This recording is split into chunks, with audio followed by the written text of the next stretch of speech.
يسعد المساء أصدقائي. اليوم القسم الثاني من القسم بدي أشرح. قبل ما يجوا طلاب راح بسرعة أعمل لكم فيديو على السريع. أول شيء بس بدي إياكم تدخلوا على البحث قناة علاء التعليمية وتضغطوا على زر الاشتراك. خليكم معي. أخذنا آخر شيء أنا القسم شرحته إنه 9 تقسيم 3 اللي هي القسمة المباشرة، إنه منزلة على منزلة 9 تقسيم 3 شو بضربوا ب3 بيطلع 9 3 3 3 9 9 ناقص 9 صفر. والشيء الثاني اللي شرحناه برضه القسمة المباشرة اللي هي 24 تقسيم 2. حكينا لكم نحط قسم ضرب بنبلش نزيد العشرات 2 تقسيم 2 1 1 ضرب 2 2 2 ناقص 2 صفر بنزل الأربعة 4 تقسيم 2 2 2 ب 2 4 صفر. طيب هاد خلصنا. اليوم حكيت لكم بدي ابلش بالقسمة الغير مباشرة اللي هي منزلة على منزلة منزلتين على منزلتين. ساعتها هيك بنصير فاهمين كل المنزلة كل القسمة سواء منزلتين 3 منازل اجانا ما عندنا بصير مشكلة. بدي اذكر بحفظ جداول الضرب. طيب خلينا نبلش بالقسمة منزلة على منزلة القسمة الغير مباشرة. مثل لما يجيك هيك 5 تقسيم 2 احنا متعودين فورا نحط قسم ضرب ومتعودين نقول شو بنضربه ب2 بيطلع 5 ولا شيء. هون في عندنا مشكله. هلا في المدارس معظم المعلمين انا اللي شفته من الطلاب بيحكوا له يلا الخمسه فيها كم من 2 هاي 5 فيها هون 2 وفيها هون 2 بضل 1. طب ال20 فيها كم 3 ال27 فيها كم 4 ال40 فيها كم 6 بزبطش. هاي الطريقة بتزبط فقط إذا كان عندنا عدد قليل، يعني 8 فيها كم 2 9 فيها كم 2. أما لما تصير الرقم عندنا يكبر ما بتزبط هاي الطريقة. أنا بالنسبة لي هاي طريقتي اللي هي شو اللي بضربه ب2 بيطلع 5 بروح على جدول 2 ضرب 1 2 ضرب 2 4 2 ضرب 3 6 عفوا. بضل اكتب بالجدول فيصير العدد اللي الناتج اكبر من الخمسه. بوقف انا هلا بدي شو اللي بضربه ب2 بيطلع 5 باخذ الاقل والاقرب على الخمسه من هدول النواتج. وين الاقل من 5؟ الاقل من 5 2 والاقل من 5 4. بس مين الاقرب على الخمسه؟ الاربعه ولا 2؟ الاربعه بدها 1 تصير 5 اما 2 بدها 3. فاذا الاقرب على الخمسه اللي هي ايش؟ الاربعه. فاذا انا باخذ هاي وبحط جواتها ايش؟ مستطيل. بحط 2 2 ب 2 4 5 ناقص 4 1 الناتج 2 والباقي 1. احنا بمنهاج صفراوي انا ما بدي اتطور هلا فاصله وكذا. طيب مسألة ثانية هلا معلمتي هاي الطريقة بجوز صعب عليك شوي اول يومين 3 ايام اول اسبوعين، بس بعدين انت بتبطل ترضى تكتب الجداول الاحتمالات فورا بتعرف الرقم المطلوب من القسمة. بس لازم تضل تكتب الاحتمالات تمتص هاي الفكرة تماما. مثلا 27 لا بدنا منزل بس منزل 8 تقسيم 3 يلا. هون المعلمين بيحكوا 8 قديش فيها 3. هاي الطريقة ما بتزبط على كل الحالات، بتزبط على حالة واحدة لما يكون الرقم قليل. هلا بدنا نكبر الرقم بصير لنا رقم 22 و27 و26 كيف بدنا نعرف؟ طيب 8 تقسيم 3 شو بضربوا ب3 بيطلع 8 ولا شيء، ما في أي شيء بدك تضربوا ب3 بجدول ال3 ب3 بيطلع 8. بنروح على الجدول بنشوف 3 ضرب 1 3 3 ضرب 2 6 3 ضرب 3 9 وبوقف لانه صار عندي الناتج هون اكبر من 8. بوقف باخذ من النواتج الاقل والاقرب على 8. وين الاقل والاقرب على 8؟ هاي اقل وهاي اقل. طب الاقرب ما هي في صفتين لازم تكون اقل واقرب. طيب مين الاقل والاقرب؟ السته. فاذا باخذ 2 2 ضرب 3 6 8 ناقص 6 2 الناتج 2 والباقي 2. طيب برد أعيد كمان مسألة.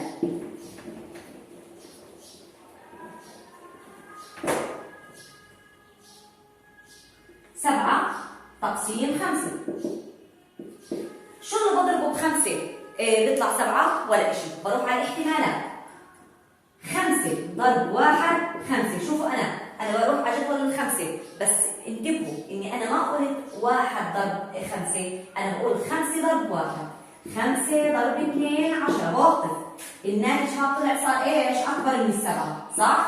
فإذا بدي آخذ الأقل والأقرب اللي هي إيش؟ ال5 هون باخذ الواحد، واحد ضرب 5 5، 7 ناقص 5 2. طيب نروح لمنزلتين.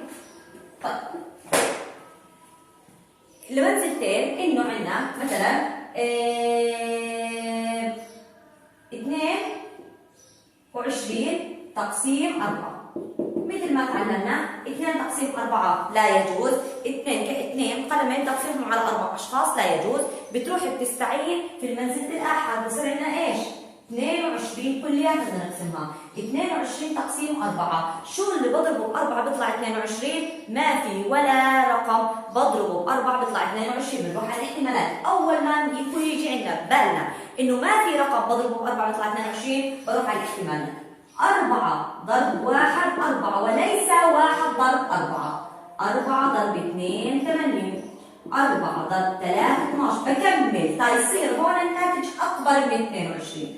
4 ضرب 4 16. 4 ضرب 5 20. 4 ضرب 6 24. ستوب، بوقف. بدي من هدول النواتج الاقل والاقرب، شرطين: اقل زائد اقرب. اقل اقل اقل اقل اقل، كل هدول اقل. بس مين اقرب ل 22؟ ال 20 ولا 16 ولا 12 ولا 8 ولا 4؟ ال 20، لان ال 20 بدها قديش؟ 2. ال 16 بدها قديش؟ 6. 12 بدها كذا. فاذا باخذ هاي بحط فورا المستطيل وباخذ الخمسه. 5 و 24 2 ناقص 2 0 0 و2 ناقص 0 2. الناتج 5 والباقي 2. انا هاي الطريقه استخدمتها لطلابي من اكثر من سنه، وهي الوحيده اللي جابت معهم نتيجه. طبعا بطلوا بعد فتره يعملوا هاي الاحتمالات، بس امتصوا الفكره بشكل كامل. بنكمل، يلا.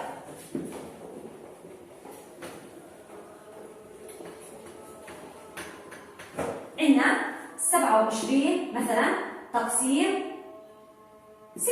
خلينا نقول 27 تقسيم 6 فورا. قسمه ضرب 2 تقسيم 6 لا يجوز. قلمين بدي اقسمهم على 6 اشخاص ما بزبط. المقسوم افضل من المقسوم عليه.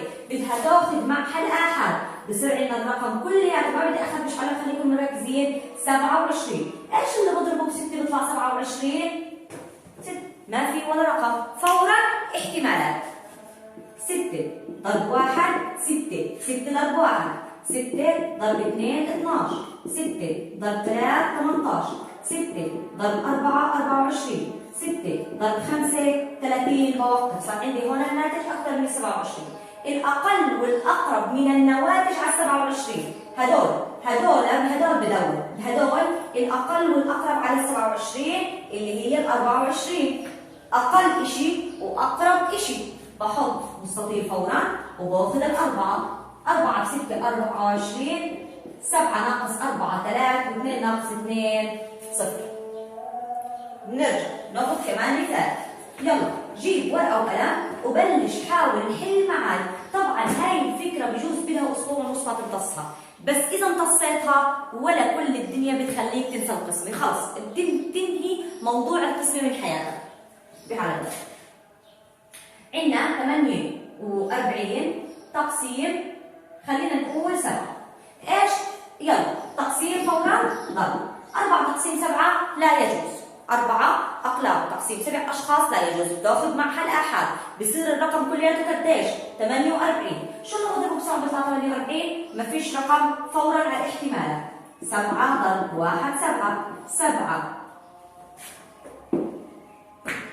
7 ضرب 2 14. 7 ضرب 3 21. 7 ب 4 28. بضل اكمل توصل 48. 7 ب 5 35. 7 ب 6 42. 7 ب 7 49. بوقف. صار الناتج هون اكثر من 48. خلص بوقف ما بتزمن. طيب الاقل والاقرب من هدول النواتج لل 48 اللي هي 42. فورا بحط مستطيل وباخذ السته. 42 8 ناقص 2 6 و4 ناقص 4 0. الجواب 6 والباقي 6. بنكمل.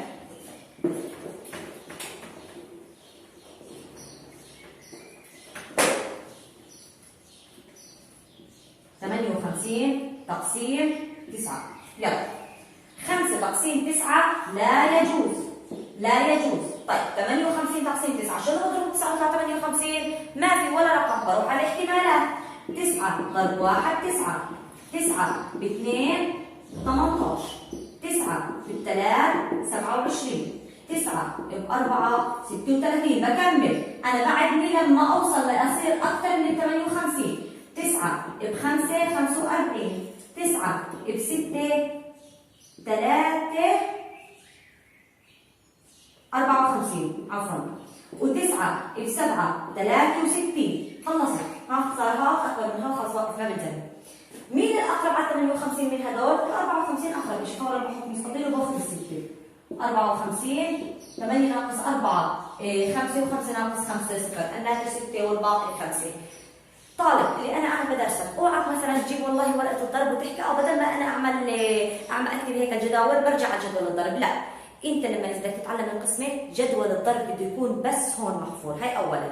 ثانيا اذا انت ما كتبت هدول الاحتمالات ولا عمرك بتتعلم القسمه، لانه بعد شهر ونص وانا هيك طلاب وراح انزل فيديوهات على هذا الشيء، طلابي بطلوا يكتبوا الاحتمالات، خلص كتبوهن شهر ونص، بعدين هلا بيمسكوا الاقل والاقرب فورا. طيب ناخذ كمان مثال.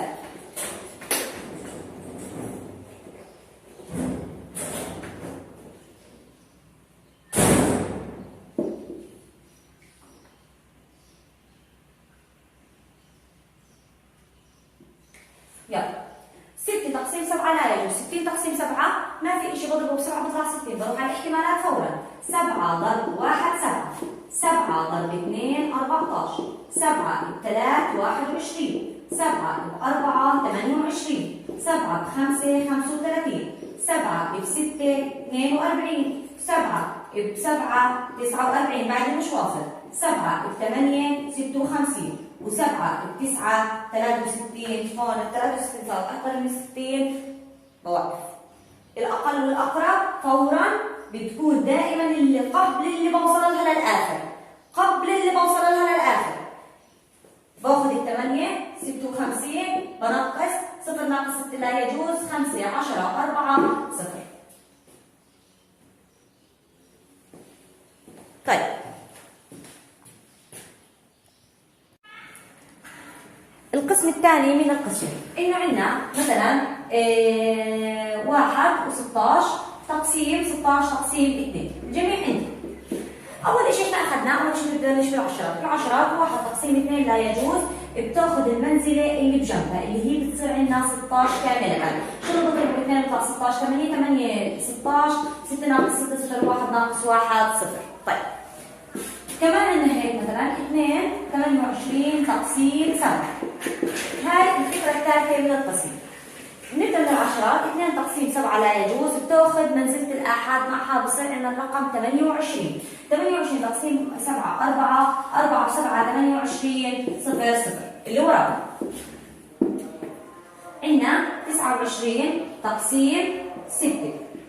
هاي قسمه وهاي ضرب. 2 تقسيم 6 لا يجوز او لا يجوز.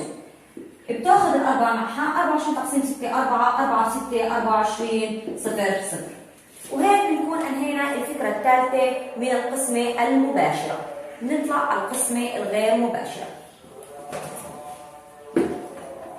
فاذا انت المفروض بعد هذا الفيديو تكون قادر قسمه منزله على منزله بطريقه المباشره، قسمه منزلتين على منزله بالطريقه المباشره، وقسمه برضه منزلتين على منزله، ولكن العشرات ما بتكفي بتروح بتلجا للاحد. اذا قدرت تقسم هاي وهاي وهاي فاذا انت قطعت المرحله الاولى من القسم. يعطيكم العافيه. عشان انا اشوف شو عطيت القسم. اول شيء خلينا نتذكر مع بعض شو عطينا. اخذنا منزله على منزله عن طريق المباشر، يعني شو اللي بضربه ب3 بيطلع 9. اخذنا منزلتين على منزله عن طريق المباشر. 2 تقسيم 2 1. 1 ضرب 2 2. اخذنا انه العشرات تكون اصغر من المقسوم عليه بتروح بتلجا للاحاد اللي هي 16 تقسيم 2.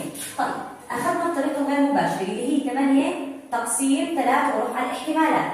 طيب اخذنا انه 8 و87 تقسيم 9.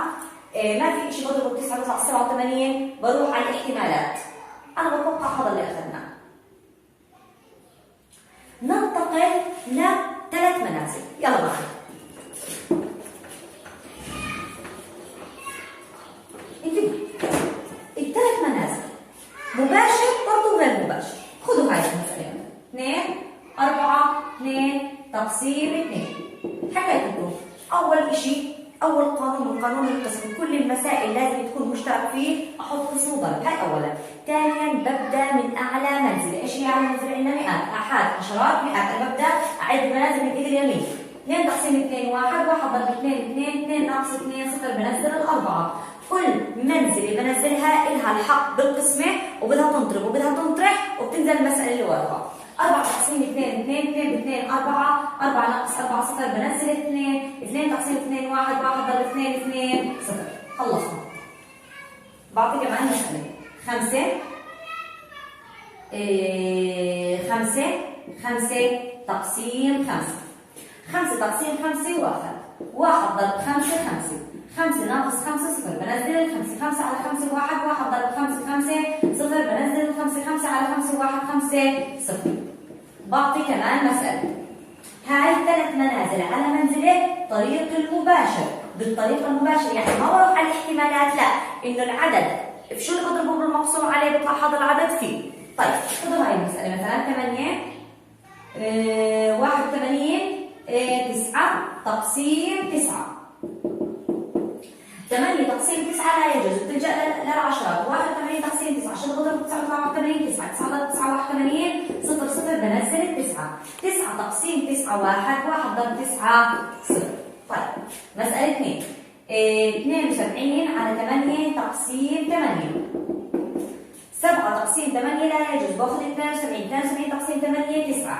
9 و 8 72 0 0. بنزل ال 8. 8 تقسيم 8 1، 1 ضرب 8 8 0. بالجواب عندنا 91. طلع الجواب زي الشيء. ناخذ كمان مسألة. طيب 45 تقسيم خليها 45 تقسيم 5. قسم ضرب فورا. ببدا على منزله. 4 تقسيم 5 لا يجوز، تاخذ العشرات. 45 تقسيم 5 9. 9 ضرب 5 45 0 0. بنزل الخمسة. 5 تقسيم 5 1، 1 ضرب 5 5 0. برضه طلع عندنا 91. اوكي. عندنا خلينا ناخذ 24 6 تقسيم 6. 24 تقسيم 2 تقسيم 6 لا يجوز، ناخذ ال 24 كلها. 24 تقسيم 6 4. 4 ضرب 6 24 0. عشان انا اشوف شو عضلة القسمة. اول شيء خلينا نتذكر مع بعض شو عضلنا. اخذنا منزلة على منزلة عن طريق المباشر، يعني شو اللي بضربه بثلاث بيطلع 9. اخذنا منزلتين على منزلة عن طريق المباشر. 2 تقسيم 2 1. 1 ضرب 2 2. اخذنا انه العشرات تكون اصغر من المقسوم عليه، بتروح بتلجأ للآحاد اللي هي 16 تقسيم 2. طيب اخذنا الطريقة غير مباشرة اللي هي 8 تقسيم 3 وروح على الاحتمالات. طيب اخذنا انه 8 و87 تقسيم 9. ما في شيء بضرب ال 9 بيطلع 87. بروح على الاحتمالات. انا بتوقع هذا اللي اخذناه. ننتقل لثلاث منازل. يلا معنا. انتبهوا، الثلاث منازل مباشر برضه غير مباشر. خذوا هاي المسألة. 2 4 2 تقسيم 2. حكيت لكم أول شيء، أول قانون من قانون القسم، كل المسائل لازم تكون مشترك فيه أحط قسم وضرب. هاي أولا. ثانيا ببدأ من أعلى منزلة. إيش هي أعلى منزلة؟ عندنا مئات، آحاد، عشرات، مئات. أنا ببدأ أعد منازل من إيد اليمين. 2 تقسيم 2 1. 1 ضرب 2 2. 2 ناقص 2 0. بنزل الأربعة. كل منزلة بنزلها إلها الحق بالقسمة وبدها تنضرب وبدها تنطرح وبتنزل المسألة اللي وراها. 4 تقسيم 2 2 2 ب 2 4. 4 ناقص 4 0. بنزل 2 2 تقسيم 2 1. 1 ضرب 2 2 0. خلصنا. بعطي كمان مسألة. 5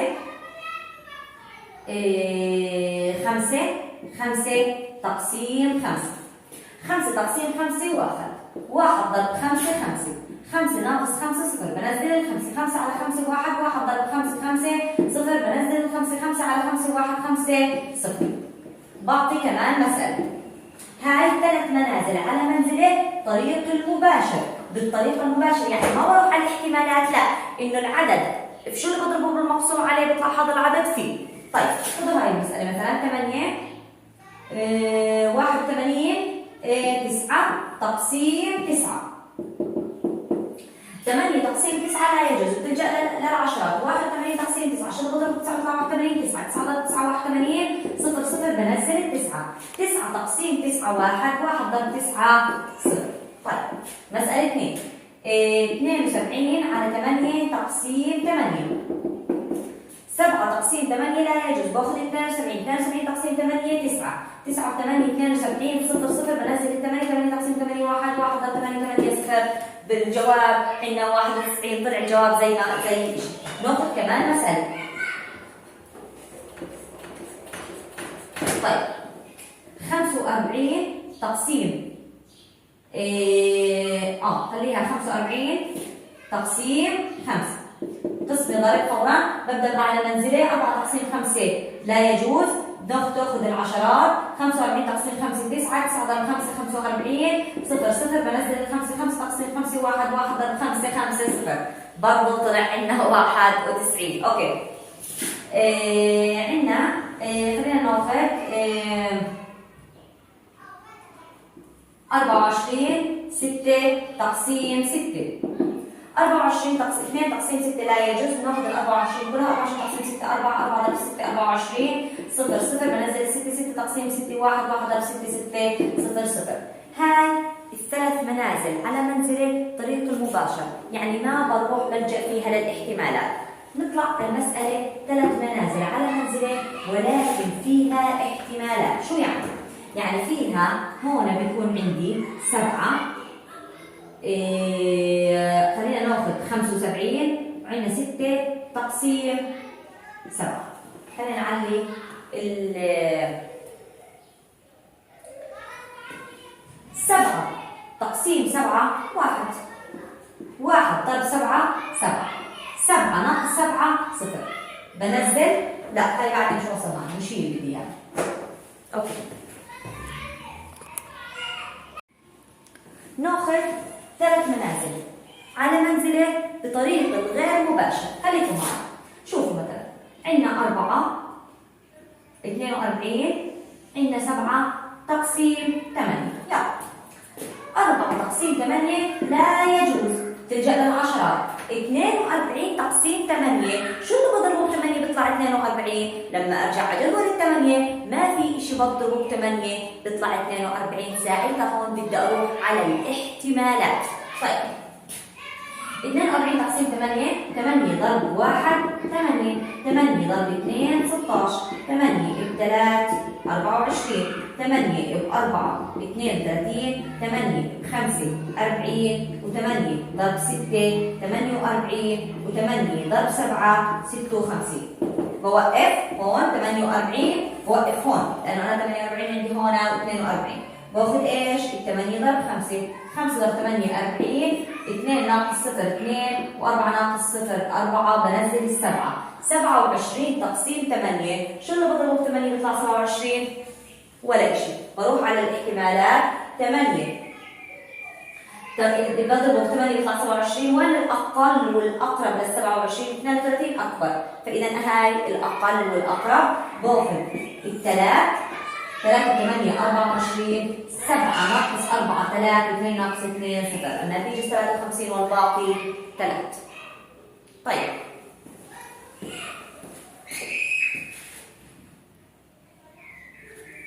اوكي ناخذ كمان مسألة ثانية. يلا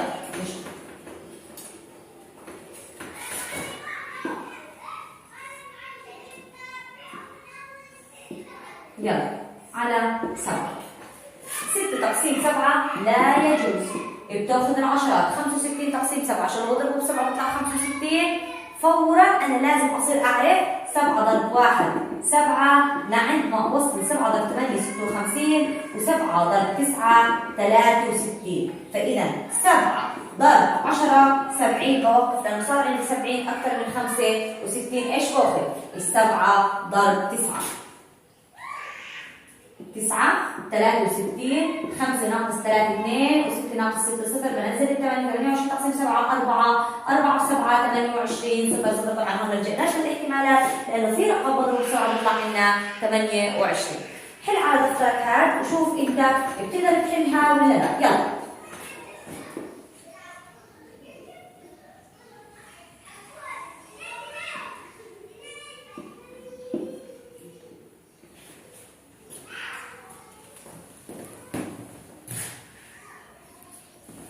الجواب راح يكون 5 5 9 45 2 بيطلع الجواب 3 3 هي 27 2 جواب 53 والباقي 2.